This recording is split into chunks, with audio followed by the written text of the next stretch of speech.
এই মুহূর্তে একটা বড় খবর আসছে যে এনুমারেশন ফর্ম ডিজিটাইজেশন করার যে কথা সেই সময়সীমাটা বেঁধে দিয়েছে নির্বাচন কমিশন।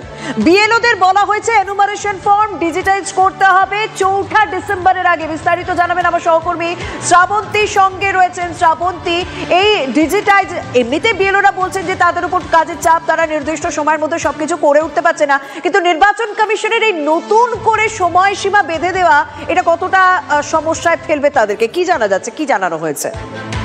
সমস্যা এক কথা বলতে গেলে এটা হচ্ছে পরীক্ষার আগে সিলেবাস শেষ করতে হবে, এরকম একটা বিষয় যেটা 4 ডিসেম্বর পর্যন্ত টাইম রয়েছে। সেখানে আজকে প্রধান জাতীয় নির্বাচন কমিশনের প্রতিনিধি দল জ্ঞানেশ ঘাটে তিনি নিজেই জানিয়েছেন যে এই কাজটা 29শে নভেম্বরের মধ্যে করে ফেলতে হবে। কেন অতিরিক্ত এক সপ্তাহ আগের কথা বলা হচ্ছে,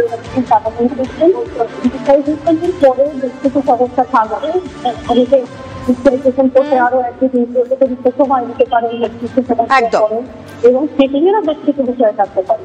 একদম বিএলওদের উপর একটা বাড়তি চাপ ছিল, সেই চাপ থাকলেও কমিশন মনে করছে ডিজিটাইজেশনের কাজ শেষ না হলে পরে অন্য কাজ শেষ করতে সমস্যা হবে, সেই কারণে নির্দিষ্ট সময়সীমা বেঁধে দেওয়া হলো। ধন্যবাদ শ্রাবন্তী।